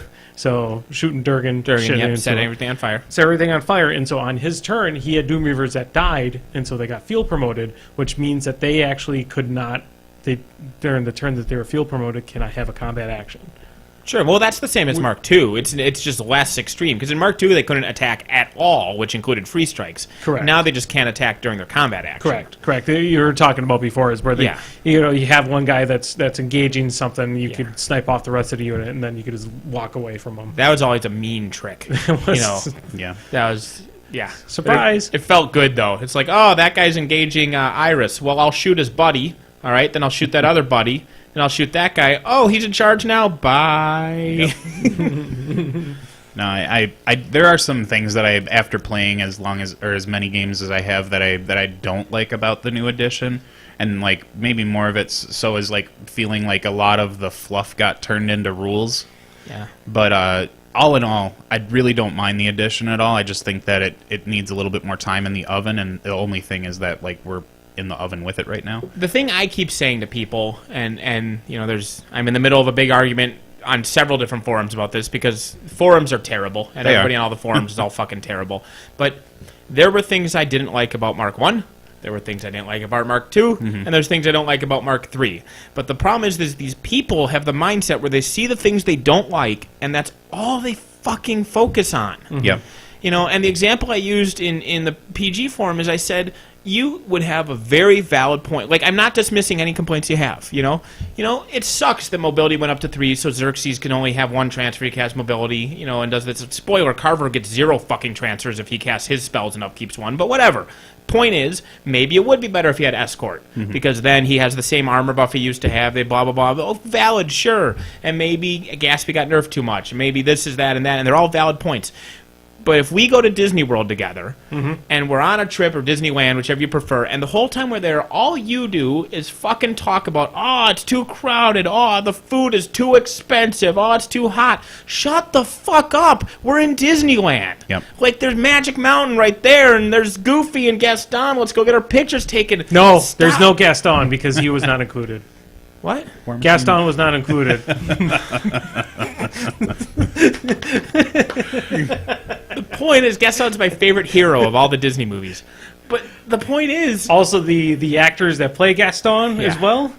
Awesome. There was that one that was the best in the world. I loved when he told the little girl that she should go make him a sandwich, and people were bitching and moaning about, he should have did that to a little girl, like that's going to give her bed. He's the villain, you idiots.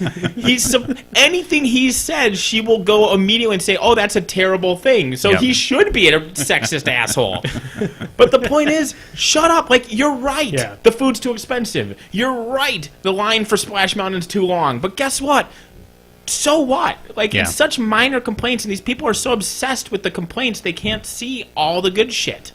Oh, this apple has a bruise on it. It's a delicious apple. Shut the fuck up. Cut off the bruise. Cut off the bruise, or just eat the bruise. It's a small bruise. It's not full of, poison. It's poison. Just shut up and eat your fucking apple. It is a lot easier to talk about the things you don't like in the game more so than the things you do like, but if you just think of that from your your concentrated meta area, like, some people might be returning to the game, and once they hear people bitching and moaning about that, it might scare them away again, so you miss out on that opportunity to have another player in. Or not even returning, but just coming to the game. I worry about how many, yes, Crix is not the powerhouse they were last edition. Maybe Crix is the weakest faction now. That might be true.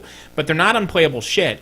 And I worry about how many new players almost pick up War Machine. They look at these cool Skelly-mans, and then some veteran players are like, those guys fucking suck. Crix is garbage. They're fucking terrible, and that game's fucking terrible. And then they set it down and walk away. Yeah. Or I think I've experienced a few players who ended up just by happenstance slip into a really good faction, like Rhett players. And when you constantly bitch and moan about how Rhett's OP and you can't beat it, it probably scares them away from wanting to play certain casters or play the game in general. Yeah. So I think I was definitely guilty of that when I first started. I could do nothing but bitch about Rhett. And then I think it just took a little while to realize that I should probably just enjoy the moment and see how things will turn out later. I think I'm experiencing it now more so with Legion now that I've been putting 2 Hellmouths on the table frequently, and people just lose their shit unless they're a K-Door player. Is that thing actually officially? Oh, Yep. Yeah, it's out. Okay, I didn't know if it was sold in stores yet. It came out like the week after Gen Con. Pegasus, okay. Pegasus, fancy enough, has like 20. I'm not shitting you, 20 of them on their shelf. Are you kidding? I'm not kidding you. And they've got like 2 Legion players. It's pretty rough. Yeah, slightly too many. I will have to go and take a look at that, because that's one of the things that Peg needs to take care of, is some of their ordering. Yeah, because you know how they have like the rows of just the one little stick that you put on that slat wall? Nothing but It's Hellmouths. 2 of them that are just full A Hellmouths. little overkill. They like, they're might good have- models, but that's a little overkill. It sounded like what the deal was is that maybe their distributor said, like, we're running out of these, so if you want them, you should get them now. And somebody probably over-ordered. That's probably what happened.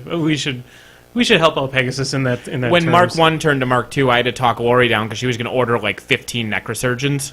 I'm like, they're good. Everybody's going to buy one. You don't need 15 of them. They bought 10 of the Merc Jack kit as well, and I'm like, you don't need that many. I mean, You do now. Mark 3, yes, you'll probably sell them now for rovers, but Sure. back when they were originally released, it was not worth it. Widowmakers are a good example, too. Order on demand only. Yep. Maybe keep one in the store. Yep. Yeah. Well, yeah. I guess another subject I should bring up too, and who knows, you might be a victim of it, or you might be a person that's instigating it. Stop cherry picking opponents at game stores on game night. Just go down and play with just play whoever. somebody. Except Jordan. Don't play against Jordan. Correct. Well, to be perfectly honest, Jordan won't play with you, because if you take too much time, he just won't play with you. So. Sure. But I mean, we have an issue here where some folks are just, they will only play with certain other people because they know that they can win the game, and unfortunately, a lot of times that person that's doing all the crushing is doing it to all brand new people that are coming into the store. Keith was complaining to me about how for a while he just could not get a game. Like, no one would play against him. Mm-hmm. Just because, I'll go play against it. It's like, whatever. Yeah, Play against Keith? I know Maybe I'll lose, maybe I'll win. I don't give a shit. Since I'm more on the outside ring of what the Madison core would really be, my experience when I go to Pegasus is I cannot get a fucking game to save my life because everybody's chatting in the middle. Like, every single one of those fuckers brought their models, wants to play a game, and I'm sitting here, I'm just like, okay, well, I'd like to play, but nobody's setting anything up. I set up a table and wait, and nothing happens. I have, I literally now just will walk up to somebody and say, hey, we're going to play a game? Yeah. Like, okay. Like, I don't even, ask. I just, go, or what I'll do, there will be 3 people. And so I'll walk up and I'll say, "Okay, hey Dan, Jeff, why don't you two play a game, and then Josh and I can play a game." Okay, and then we'll just go off. I have been like soccer momming Baraboo lately because they kind of slip into the same habit where I get there a little later than everyone else, and they're just sitting around shooting the shit, and I'm like, okay, Janesville people are going to be here in a half hour, so that means Zach and Dan, you guys can play against them when they show up, and then me and this guy are going to play because we haven't played in like 5 months. Yep. And I do that too. Yeah. I'll be like, Dan and I just played last week, so why don't Dan and Jeff and Josh just played last week? So Dan, you play Jeff, and I'll play Josh, and Yeah. You gotta be that shepherd once in a while. You gotta get people. You gotta herd them into their games. Well, Brian and I used to do that a lot, and Nathan did too. But we've been lax about that since middle of Mark II. Yeah. Madison's meta now is so much bigger than what it was 2 years ago, right? Well, and I've been spinning 2 plates with that for the last couple months, because what I've also been doing is I've been counting how many of those people are playing in the Journeyman League, and if that's an odd number, then I break out my Journeyman League list to make it an even number, and if it's an even number, I break out a 75-point list and play with the quote-unquote big boys or whatever. Yeah. because I don't want I wanted to make sure that there was never somebody sitting out who was playing in the Journeyman League because there was an odd number of opponents. This is maybe another part to the play etiquette on your game nights or whatever. But I have run into some people who are staying away from power casters because they're power casters. No. Fucking play that shit. You are doing a disservice to your Exactly. meta. Not one person in our entire meta knew what a Hellmouth was until I started putting them on the table. And Kane, we have a bazillion Signar players, but not one fucking person's put Kane 2 on the table in the last 3 months. I think it's also important to strengthen your meta by playing those dickhole lists. Like, first of all, you get to live the dream and see what it's like to play a power pairing. And the second part of it is that your opponents get to see it and learn how to figure it out. Correct. I know I will not win the next tournament I play outside of Madison. I 100% will lose that tournament. And I mean, there's any number of reasons, but I know at the very least, the guaranteed reason I for sure will fail is that I have no idea how to beat Wormwood. Yeah. I can theory machine it all day long, but I have never seen Wormwood in person, Mark III. Nobody in our area plays him. We have like one circle player, and he plays other janky stuff. Yeah, well, and that's not because John just chooses to play whatever the fuck he wants to play. He doesn't care, so it's not that he's avoiding Wormwood, he just, whatever. But the point is, I'm fucked because we don't have somebody in our meta that's shoving Wormwood down my throat to the point where I need to learn how to deal with him. Yep. Ethan's been a great boon in that state because like he plays Circle and Ret, so I've gotten all of the run through with all of those. I think people definitely need to get into that mode and then just figure out how to beat it. I'll say this. It wasn't a Wednesday night, so I didn't get a chance to play it, but I did get to play against Haley 1 in the tournament on yesterday, and that was probably my most enjoyable tournament running I had. Even though I had played against the same person like a year ago as well, basically with the same list in Mark 1 or Mark 2, and it was that time it was one of my most hated games. This time it was a very strategy. There was a lot of strategy that was put into the game itself. Yeah, so there was a lot of pre-measuring, a lot of things, making sure I was out of there. Like I knew his chain lightnings were going to do horrible things to my support things. So next to my Earthbreaker, I parked one of the little gun bunnies. So he was the first target to the chain lightning. Yep. So he's probably not going to be damaged by it. But yeah, it was probably my most enjoyable game yesterday. And that was because I had previous experience with it. So even though you take on the tough casters, just learning it will help your game out. Yeah, it'll definitely shore up some things. I think one of the other things we were talking about doing in Baraboo is that it's one thing for one person to play a half-hour to 2-hour game, depending on how horribly they get destroyed. But it's another for everyone else to get that experience. It might take a month to roll through everybody and say, okay, this is how Evale gets you on the top of one. But we were thinking about trying to organize just after the game we always go over to Monk's and eat burgers and shit. So I was thinking about afterwards just having one of our many tables that we put together that's dedicated to here's a player who plays this power caster, and they're going to explain exactly what they do and how they get you. Yeah. Kind of a seminar basically, where you just get together and say, okay, here's how this works. That's a good idea. And just throw it out there. It seems like it sounds kind of cheesy at first, but if you don't understand some of these threat ranges, especially when you get to Legion, when you start talking about Lilith 3 and Veil 2, and how they can reach out and touch you, if you're a Wormwood player and haven't thought about thought about either of those casters, you absolutely need to, because if you drop that into them, if they kill Cassius top of one, yep, straight up happens. And in the kill box scenario, Well, my thing was I played it out, and I was 2 points from breaking both stones and killing Cassius. It wasn't a kill box scenario, but that was probably bottom of one. But I still, if I do that... If it was a kill box scenario, you automatically win. I just sit there. And I think it's important for other players to know that kind of stuff, too. Yeah. Yeah, that's actually a really good idea. Is if you have somebody that would be considered a quote-unquote high-caliber player with high-caliber army, yeah. And you don't even have to be high caliber. You can be...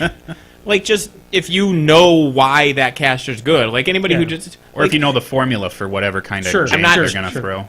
Not to be offensive, but I don't think you would think you are, like, War Machine Weekend, WTC champion caliber S-tier player. But you sure as fuck could tell us what you do as Durgan. Or you could Exelon, explain the concept of what you would do and why and how. We do that all the time. And for somebody who's never faced them, even a mid to low high tier, you know, competitive but not world champion player, that's useful fucking information. In fact, if you're the only person playing Durgan in our meta, even if you suck at the game, as long as you're not a complete drooling idiot who's playing wrong, it's still useful to hear the spell list and what you're doing with it. Mm-hmm. Sure. Yeah, there are a lot of game or casters out there. I don't think I've teased it apart so much in this edition. Maybe I have, like with Strakoff and some of the Legion casters, but some of that stuff is really convoluted and hard to see. Like, if you put anything within 10 inches of Strakoff, your caster's probably going to die. So those are good things to go over. It's just an interesting thought exercise. We also are over now. Ironically, I just looked at our Zappity Grumbles, and one of them was asking, why do you always say we should wrap this up after an hour? But that reminded me that we're over an hour, and we have a shitload of Zoopity Floopities. So no, don't call them that way.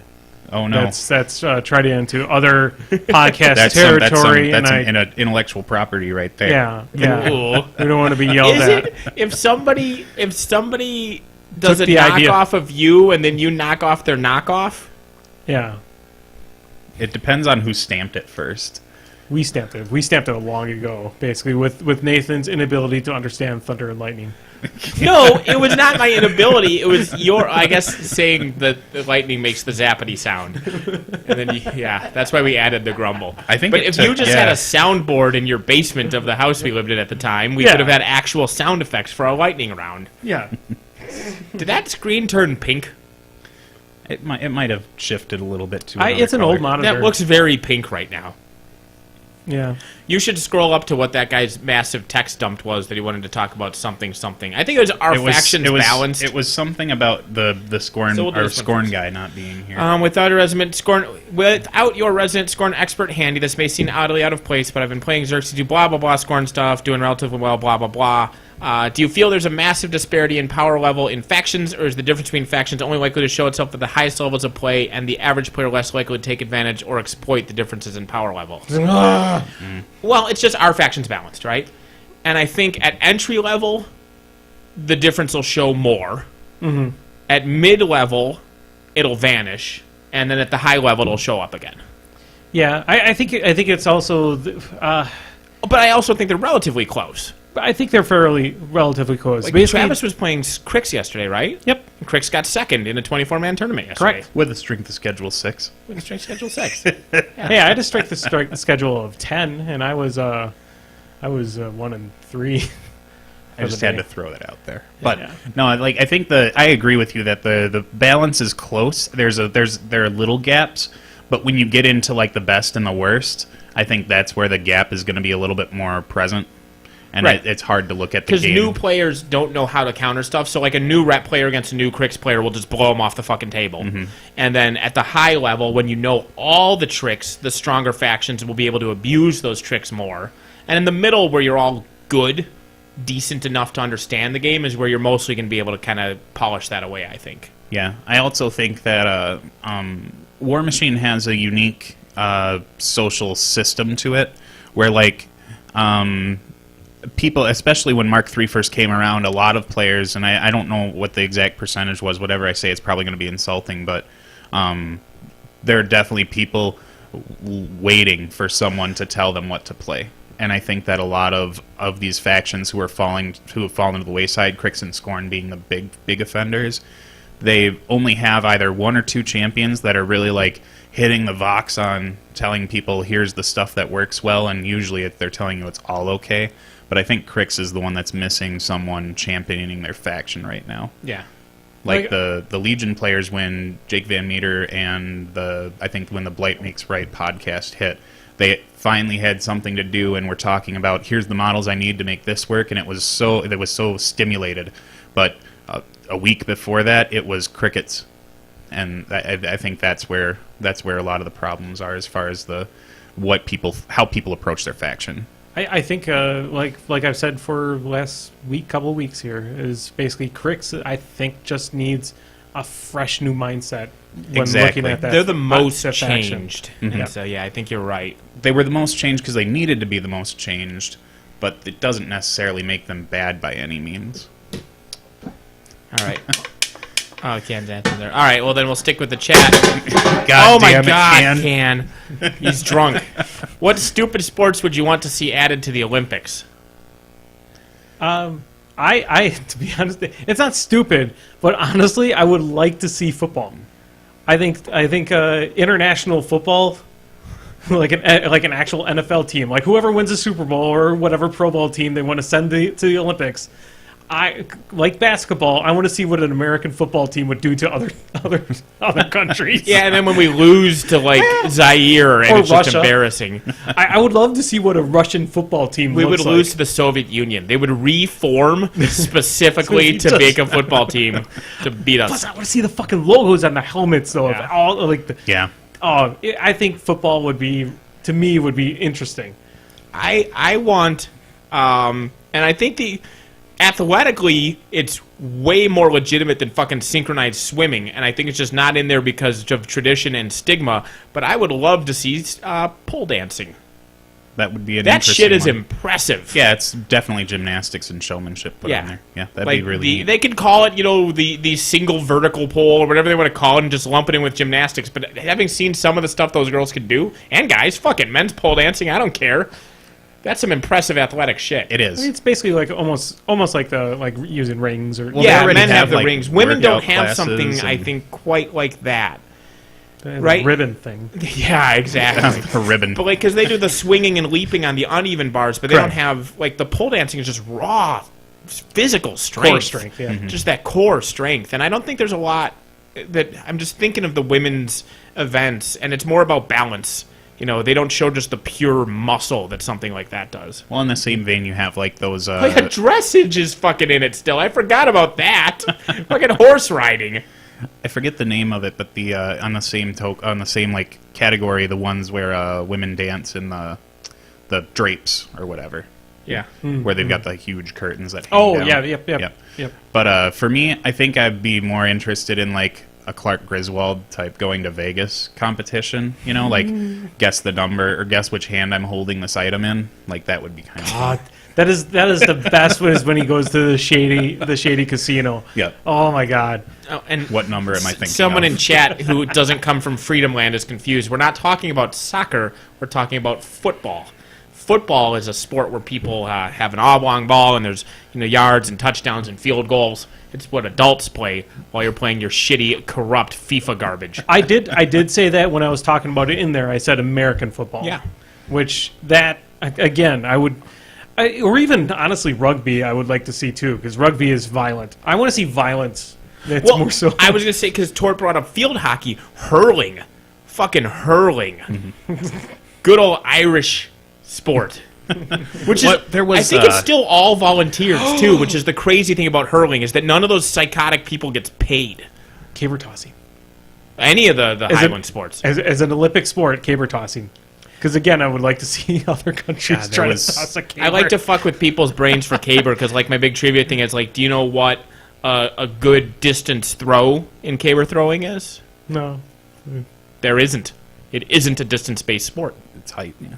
It's not a height-based I sport. thought it was you had to get it over. It has to flip, Okay. and then when it flips and lands, you think of a clock face, and the closer to 12 that the caber is, it's an accuracy Gotcha. sport. Okay. You're trying to That's flip it interesting. directly ahead, and if it angles off to the left or the right, your score goes down. I think I'm just thinking of the days when I would stay home from school and watch the World's Strongest Man competitions With where they'd hurl kegs behind. Magnus Ver Magnuson, Yeah. Oh God, those are ESPN 2. Yep. those are the best to watch late night. Yeah, I they love are. those.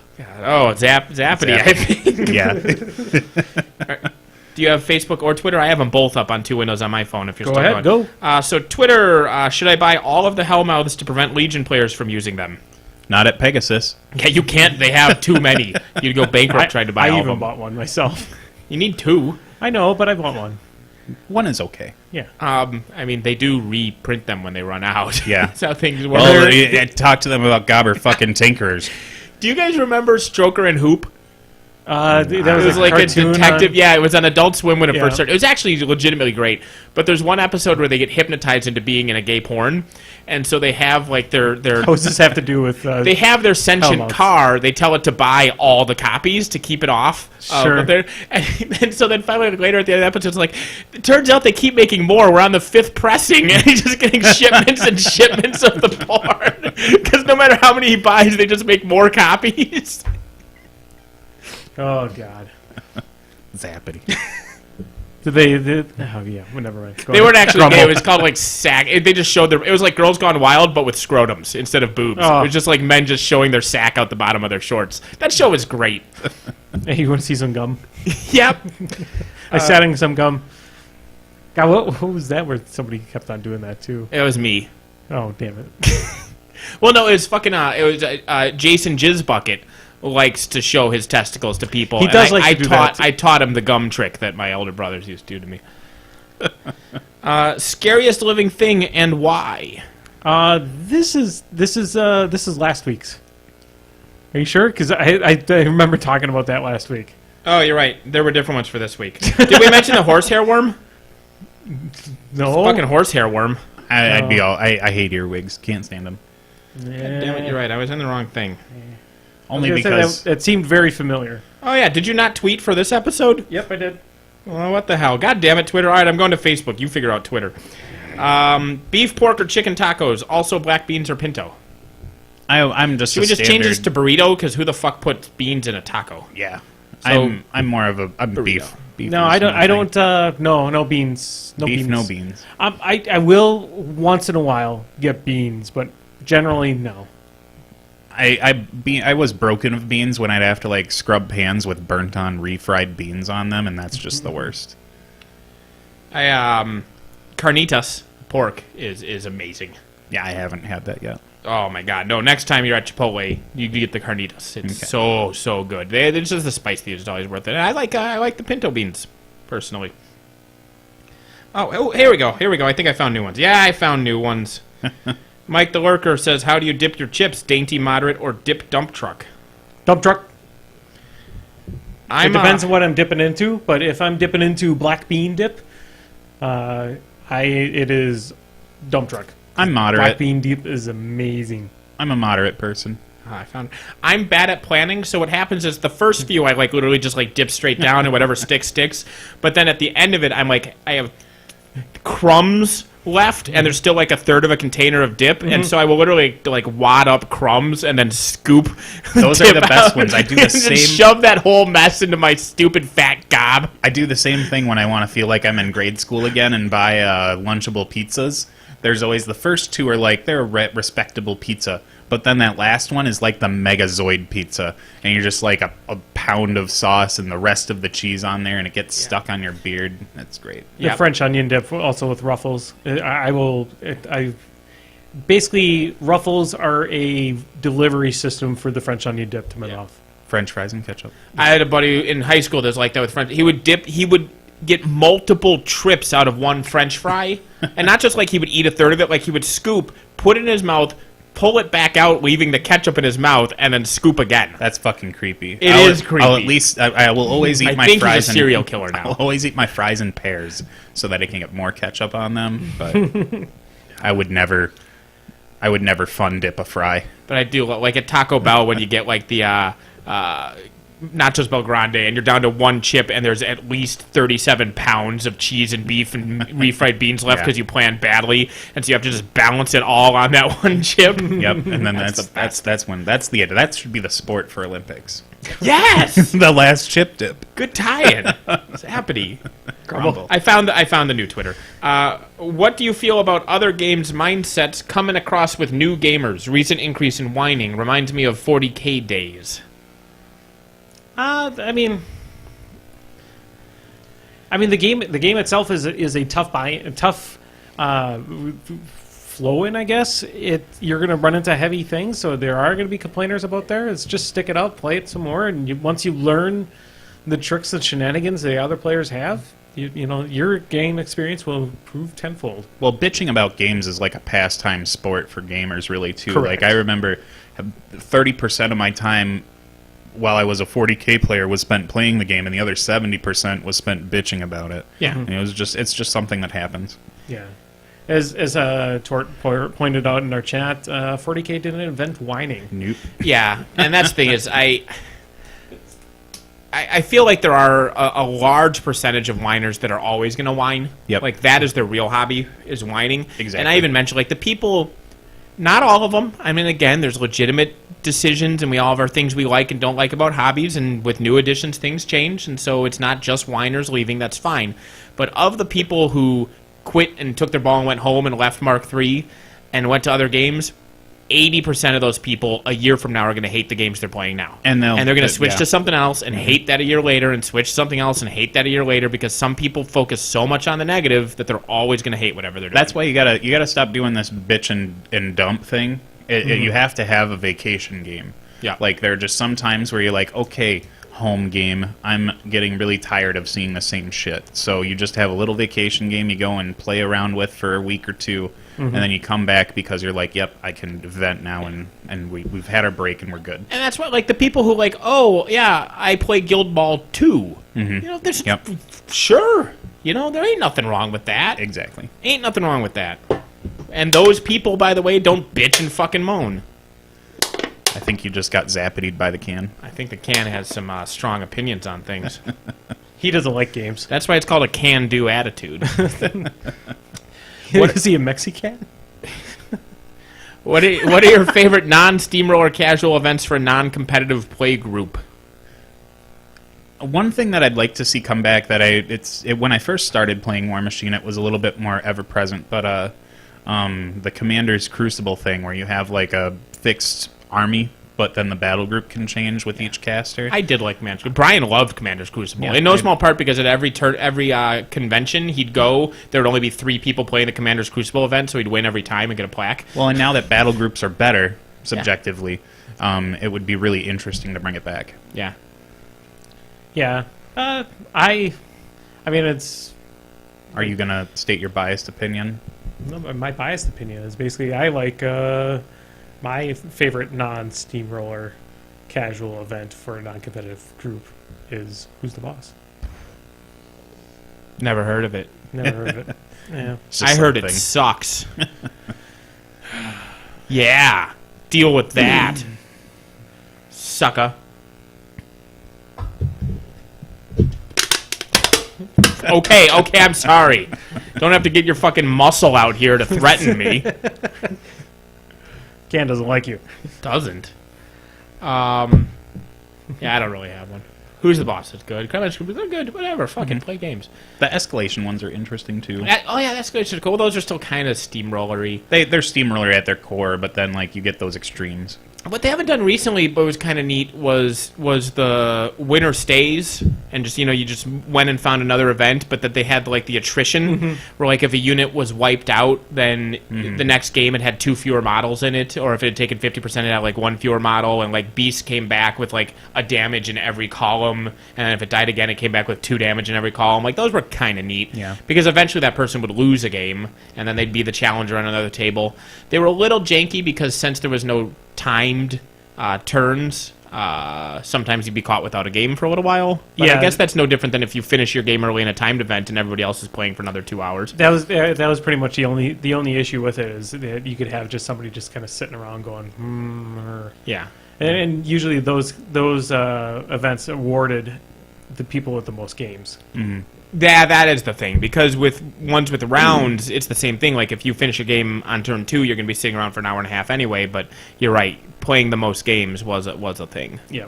I did like those. I love the idea of the attrition in the battle type thing. That was... I think Rick is talking about setting something up like that with a big castle siege of some sort, with random forces, but he hasn't mentioned anything about that since. He's also building a meth lab. Yeah, it's in the cooker along with it. Along with his the meth lab. Yeah, Wormwood is strong, but is it broken strong? How would you handle Kara Sloan and the shooting meta in Circle? Those feel like 2 separate questions. So let's start with They're Wormwood. actually probably the more Wormwood can protect himself against Kara Sloan pretty decent for a turn. I don't know what he does after. Like she has to scalp Every out the turn. stone, I guess, is the big problem. Well, like we discussed last week, is that Wormwood and Cassius by themselves make 10 inches of forest every single turn. Mm-hmm. Yeah.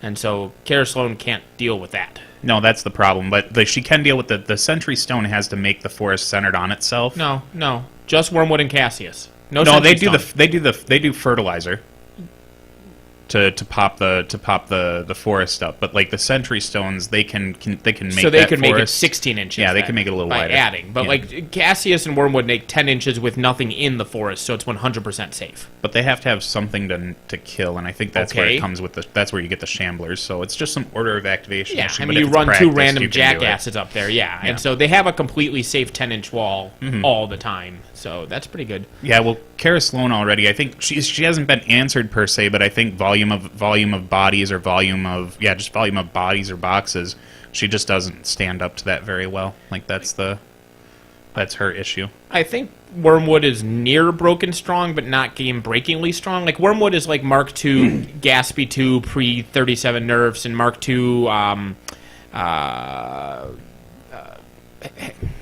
Haley 2. Yeah. You know, those top casters that will just fucking annihilate you unless you know what you're doing. And in skilled players' hands, they're just, like, so brutal. Like, he's one of those for Mark III, but I don't think he's that extreme that he's game-ruiningly good. But he's sure fucking good. He's the first meta bender we've seen, I think. Meta bender's a good term. And that's where, like, that there are answers to him, but there are also the casters that other people are bitching about, too. Like, Irusk 2 counterfeats him, just shuts him down, and Khador has things with Tree Walker, so you can get through that and deal with those problems. Walker and his feet gets around all of his forest too. Yep. Well, hey, the anybody in Hordes can, maybe not anybody. I guess I should double check what factions he plays for. But the Predator, he has the ability to see through forests when charging, and he has the leap as well. So if he prays Wormwood, you'd have probably pray Cassius, but Wormwood's like armor 23 on My average. my Setflix would probably have no issues with it either, because a lot of my spells that I cast are all ignore line of sight. So I can target anything within that spray range. I think what makes Cassius really twisted is the Sentry Stones, honestly, because they're really good scalpel pieces, and they can deal with the things that are trying to deal with the forest shenanigans. God, that's got to be a callback to your question earlier, because I remember when Mark III first dropped, I think it was Ethan, was talking about how Sentry Stones were utter irredeemable garbage. Yeah. And now everybody's saying that they're broken as hell. They're pretty legit. I think the thing is like that Has he changed his mind? He has, because he's Okay, playing he the isn't shit just out of him wrong. right now. Yeah, he's already bitching at me about the Hellmouth. Like I guess I'm just like the poster child for Hellmouth and Bearbu right now, and he's like, because of your Hellmouth, the Sentry Stone's going to get nerfed because they both abuse the same mechanic. Yeah. Of being able to return something to play and activate it in the same turn. Yeah. Which is the thing that most everything else lost. Yep.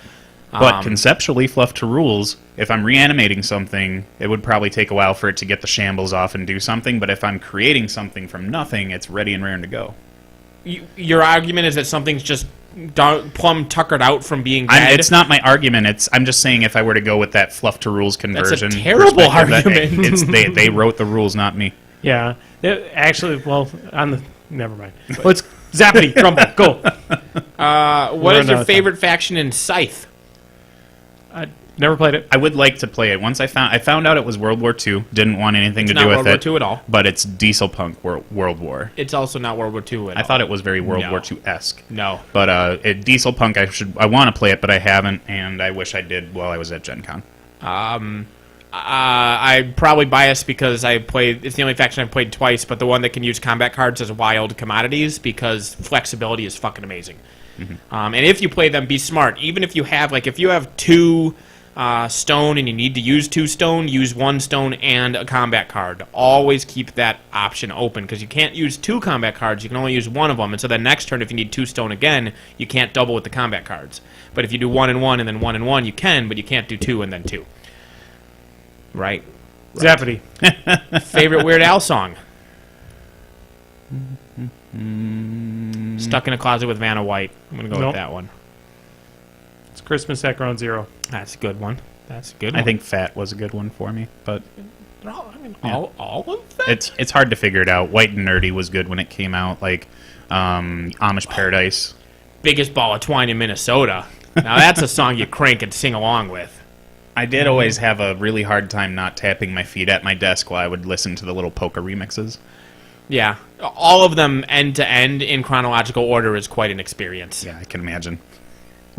Ride with Brian sometime. You'll hear it. Yeah. Zappity. Most useless X-Man. Long shot. His superpower was that he was lucky, but he's dead. But until he was dead, it was a good superpower. Yeah, I think he was a sniper or something. Some X-Men nerd's gonna totally roast me for it, but like, I just know that was the gist that I understood. Longshot's superpower was he was lucky, and he's toast. Wasn't he part of the same world that Shatterstar was from? Yeah, and the stupid dude with the, is it Mojo? Mojo. Yeah. People are always going to say Mojo. I like Mojo, but only because I like Spiral. Spiral is one of my favorite characters. Yeah. Spiral's awesome. I would pay a prostitute to dress like Spiral. Tort said Cyclops. Somebody always says Cyclops. And the thing is Cyclops is actually like a fucking god. Like, yeah. Cyclops will one-handedly take on like half the supergroups out there. Like, he is brutally overpowered. Mm-hmm. Yeah. No, I like. But everybody Cyclops, just knows him as Mr. Cocky, annoying guy from the movies, and he's the leader, and nobody likes the leader. Right, but he's fucking amazing. Man, he will blow Galactus's face right off. Like, Cyclops is amazingly strong. It's something to really think about. I haven't really thought about it. Well, here, I'll just make you angry. Wolverine. That guy sucks. No. Here's the thing. His superpower is, I'm going to run at him and then stab him a couple times. Whoop-de shit. Storm can kill him from half a continent away with a hurricane. Like, Cyclops can blow him off the planet with his face beams. I'm going to run and stab him. Also, I'm made of metal, and our main enemy is someone who rips metal out of people's faces. Hey, you're just repeating all the arguments about the X-Men. As an EX-Men, you should go watch those on YouTube. Well, then he's right. Have you seen those? I've seen. Oh, that's by the Badman guy, right? Yes. Yes. That's one of his maybe I arguments. did see this one, but he's right. Like, all he's going to do is run. His whole conversation about Wolverine is like, you are made of metal. The one thing that our enemy can control with his hand. Yeah. I'll just run and stab him. I'll put one more recommendation just real quick. If you look at like the 1990s cartoon Jubilee, what the fuck? Well, I saw a thing defending Jubilee like last week, talking about her powers. They was like defending 6 supposedly weak superheroes, and like one of them, like they said, Dazzler. Like, yeah. Ooh, I make flashy lights. It's like, let me shoot off a strobe light as bright as 1,000 suns an inch away from your eye and see how quickly you can fight me. Yeah. Like, she's actually really strong. But they're talking about like Jubilee. If you squint at her powers the right direction, she can just make your head explode. Because it's like it's on like a proto-atomic level that she controls molecular movement to make her stupid fireworks. Mm-hmm. Yeah, they really had to squint to make her useful. Tort saying Aquaman, but he's not an X-Men. Yeah, wrong universe, bro. Yeah, wrong universe. You're talking about Namor. Namor is fucking amazing. Also, is he trolling? He must be trolling. Quite possibly. Because someone who understands science sat down and squinted at Aquaman, and now he's the strongest superhero in DC. Because, like, he can beat Superman in a fistfight now. He's literally stronger than Superman. He's also Jason Momoa, so... Well, he's fucking awesome. But, like, somebody's like, hey, wait, the Marianas Trench is, like, really strong and crushes things, and Aquaman doesn't give 2 fucks, so he's obviously indestructible. So now he's just indestructible. Yeah. And they're like, swimming is really strength training, and he can swim, like, 100 miles an hour, so he fucking punches your face off because his arms are really strong. As soon as he leaves the water, physics don't apply. Yeah, well, it's like John Carter on Mars, you know? But yeah, Aquaman outside the water just like will rip a tank in half and is indestructible from nuclear warheads because... Like some Dragon Ball Z level training. Yeah. The weighted cape on Piccolo. Yep. Did you think of a bad one yet? I don't know. Jubilee. Okay, we'll just agree with Jubilee. I mean, I can't. I'd have to really sit there and think about him. But there was an interesting like one-off story with the Professor X, that X-Man that nobody could remember. Like his superpower was that if you weren't looking at him, you forgot he existed, and so nobody even knew he was an X-Man. The silence. No, it was actually a really good story because he catches like a girl trying to break into the Xavier school because she wants to be special, whatever, and he explains everything. It's actually a really good issue, if I can remember. Oh, Forget Me Not. That was his name, Forget Me Not. But he talks about how like Professor X actually had like a mental alarm that would go off like every couple hours to remind him that Forget Me Not existed, so he would like say hi to him because nobody else. And so they would always think that they just got lucky. Like they'd get in a battle and like the enemy tank would happen to like run out of gas, and it's because Forget Me Not was just siphoning the gas while no one was looking because they all forgot he existed. He was pretty cool. And he was just this like middle-aged fat baldy guy. Nice. Favorite skin in Overwatch?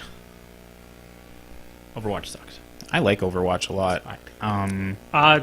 Amanda posted a thing about plus-size cosplay, and I posted my favorite plus-size cosplay, and she didn't like it or anything. It made me sad. That Roadhog was fucking amazing. That Roadhog was really good. Did you see who won the cosplay over at Gamescom for Blizzard? Was it a lady dressed as Roadhog? Because Nope. that cosplay was fucking amazing. Nope. It was actually even... I think it was even better. It was a gal that was dressed up as Zarya.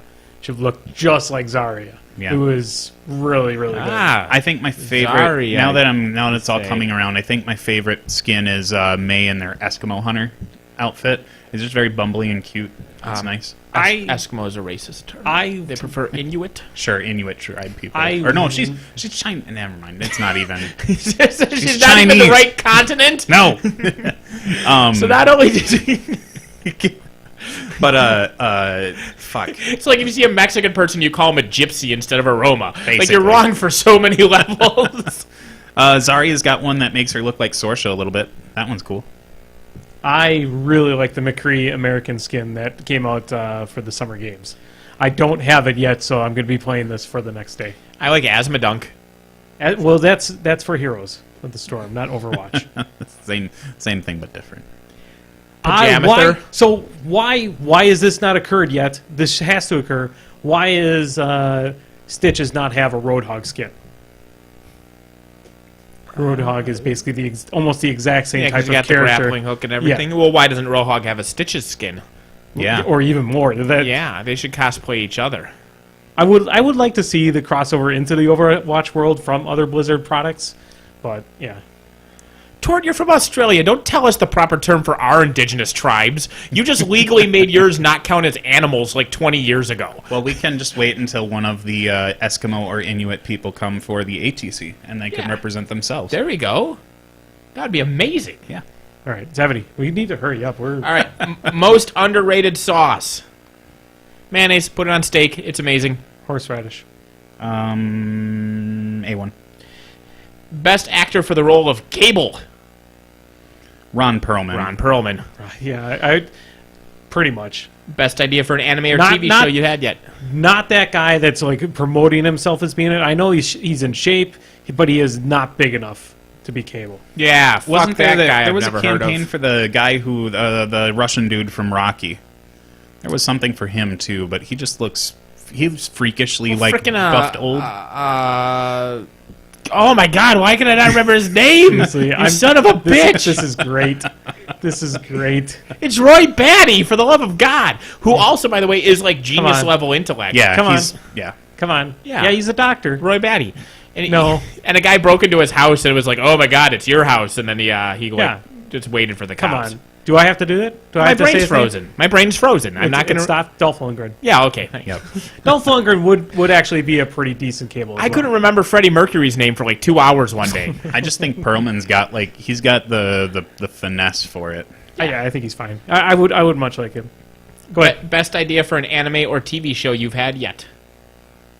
I thought about doing waiting for arcades, like when I worked at an arcade and when I was younger. We always kind of had the same waiting. I mean, I didn't rub my balls on any candy for kids or anything because that's weird, but it was just during the same time period that came out. That was about it. I want Ron Perlman and Dolph Lundgren in a buddy cop, kind of like Dragon Ball Z style comedy.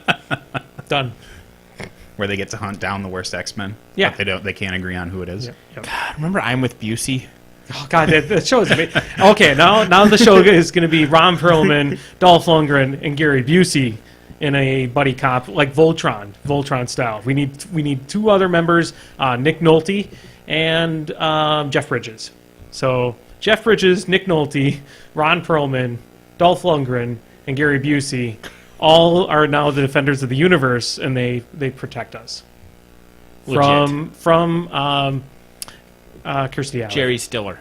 Kirstie Alley. Kirstie Alley? Yeah. Okay. Because she's just sandwich. All right. you asshole! Zappity. What old school cartoon would you like to see a movie of? Voltron? I'm going Mighty Max. Old school. Is that old school enough? It was early 90s. Mighty Max was a legit. I want to see a live action version of Thundar the Barbarian. Masks. It's singular. It's just mask. Whatever. What, Dave the Barbarian? No, not Dave the Barbarian. No. It was great. Or the Herculoids. I would love to see Ego, Tundro, and yeah. Go ahead, Zappity Grumble. Sturm and Drang, love or love, and any lists or combos / models you would put in your list with him, it's a them, not a him. Also, which minions battle engine is your favorite, and what casters are good with them? Luckily, this is really one question. Sturm and Drang with 2 Gator battle engines is fucking amazing, and I love it. It's one of my favorite lists now, and I'll probably run it forever, because it's really good against Magic 2 and Kara Sloan. Yeah, Sturm and Drang is super legit. Seems like some tech reserved for the Minions podcast. I'll throw this out real quick. Sturm and Drang with the Gatorman battle engines. The only bad thing about the Gatorman battle engines is that they're slow. Boom, TK. Get those bitches up the field fast. They're immune to magic. They're immune to low power shooting because they're armor 21, maybe 22. I can't remember if they're 19 or 20 base. But they're immune to any fucking POW 10 or 11 or 12 shooting. That's just never getting to them. Any big value shooting, they're immune to that too because guess what? I have 8 fucking shield guards, including rinky-dink little razor boards that I'll offload your armor-piercing shit onto all day long. So they're immune to all the spells, they're immune to all shooting, they're immune to all single wound melee, and one of the 2 of them is unchargeable, so combining that with TK, that one's fucking immune to all melee, and so you have one of them that you can maybe kill if you get a Jack or a Beast to it. Good luck. And behind it is like 6 heavies. I love that fucking list. All right, I agree. Zappity. And then the last one is Andy. This is the one that started. Why do you have to cut the podcast after an hour or so? My heart sinks every time you say we should wrap this up. I could listen to Crippled System blathering for hours and hours. Well, you're in luck. Well, there's actually a small thing about this. The only reason why we cut it after 2 hours or at around 2 hours. We aim for an hour and a half, and we always run long. Yeah, is that YouTube the posting it from Twitch to YouTube only cover 2 hour increments. And if we go over, that means I have to do work. And I don't want to do work, so we want to under 2 hours. Is that fair? That's fair. Otherwise, normally we want to be around an hour and a half. We don't want to bore you with so much stuff. I understand that people like our blathering, but I don't want to bore you. 2 hours is decent. Hour and a half is a good length for a podcast, anyways. So. Yep. But I don't want to do work, and that's the hardest part. Well, work is lame. Yeah. Mm-hmm. So, Zappity, Grumble, we should do recommendations, and sadly, we have like 13 minutes to do recommendations. My recommendation is super quick. Aldanoa Zero. It's an anime that Amanda, I caught her watching, so I started watching it. It's really cool. It's like military mecha stuff with Mars mecha army that has extremely... Their technology is way further than ours, so check it out if that gets your gears rolling. What was it again? Aldanoa Zero. Aldanoa Zero. Yep, ALD Noah Zero. Is it Noah Wiley? Like Noah's Ark. As in Noah The Wiley. one with the giant rock monsters? Sure. Yes, the giant rock monsters. Throwback to Nick Nolte. I still like that. I'll let you guys go. Whatever. Wait, you like that movie? I liked it. You like the giant rock monsters? I did. Noah? And you like the guy just sitting in the ark just eating unicorns raw? Yeah, I know. That was the best part. If they would have had him picking his teeth with a unicorn horn, it would have been perfect. It bothered me God, you're throwing me on this. It bothered me that 13 minutes, Andy. That fucking Noah this entire time was talking about how that whenever what's her name is going to have that kid, he's going to kill it because we can't have this happen. The human race was end here, and they spent 40 days on the ocean. Why didn't one of them just toss him overboard? Yeah, feed her to a lion. Bloop. No, not her. Feed Noah, because Noah's the one who's going to kill everybody. Yeah. Yeah, because God just told have him a insurrection. mankind stopped. Yeah, just toss him over the board, over the boat, out of the boat goes Noah. Anyway, yeah. I had one and then I forgot it. You forgot True what it story. was? Gorillaz is good. I recommended one specific album of theirs. It was Demon Days years ago. It was one of my first recommendations. But song 2 came on the radio yesterday by Blur, and that song's legit. Mm-hmm. And the whole time, all I can see is 2D. Because I can't even think of that guy as the lead singer of Blur anymore. Now he's just Gorillaz. But they're good. Go buy all their albums. I love Gorillaz. They're probably one of my 3 favorite bands of all time. And they don't even exist. I don't think I've probably heard some. You've heard a couple of their songs, like Feel Good Inc. You've heard Clint Eastwood. You've heard, or not Clint Eastwood, Dirty Harry. You've heard. Yeah, I could play a couple songs. You'd be like, oh, I know that song. But okay. Yeah. My recommendation is going to anger the rest of the people at this table. Suicide Squad? Nope. My recommendation is to go check out World of Warcraft's Legion expansion. So, the reason why... I'm changing my recommendation! No. The reason why... Get a part-time job instead! Nope. The reason why I'm suggesting this is at least... If you are getting Legion, get into it now. Check out the pre-event that's happening before the expansion hits. The amount of story that they go into, just the story, the kind of the free thing that they're giving away now for the story for Legion, there is... it's amazing what they do with the characters. I won't give any spoilers for it, but holy shit, it's stuff that I have not seen happen to the game for a long time. They take now more than ever, they need you to collect 10 wolf pelts. No, just what they're going with. I know. I've heard that they story. really shook some shit up. It's their biggest like not that people really necessarily care about lore so much, but this is where they really you know what? Here's some fucking lore. Yeah, fuck it. There's shit that went down, and it's all just part of the lead up event to Legion. I mean, I'll be playing it, but it's really cool. At least from my experience so far, I've been having some decent fun with it. I've been still subscribed to it for a long time, but as soon as the patch hit, right before they took away all my talents and such, and I had to redo my characters, I went away for it for a month, and then my friend Chris started playing it again. I joined in with him, rebuilt my characters the way I'm supposed to, and it's been fun. Like I said, that whole pre-Legion event was amazing. I'll talk about, if you guys want to hear about what happens, I can talk off air, but it's fucking crazy. I won't kink shame, but I won't partake. I will recommend if you join an MMO and they do that thing where oh, you can have a max level character instantly. Don't do that. Don't do that.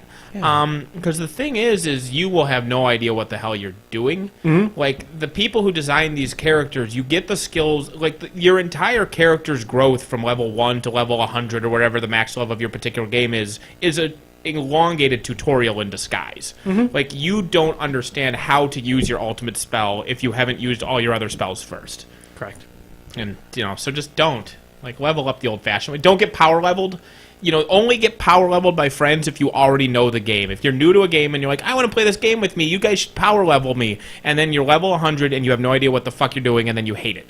Yep. And it's also, I mean, the game itself it's been around for well over 10 years. It's a beautiful world that you travel through. Might as well experience it. Yep. But anyway, that's it. Oh, the can had a closing remark. Oh. I don't know if you could even air that. Oh, I'm upset now because I pre-made the credits and I you couldn't did include the the can. And if you know what? Scrap it. Let's just do it again. All right, Start from the top. okay. Get your phones out. Thanks, guys, for watching.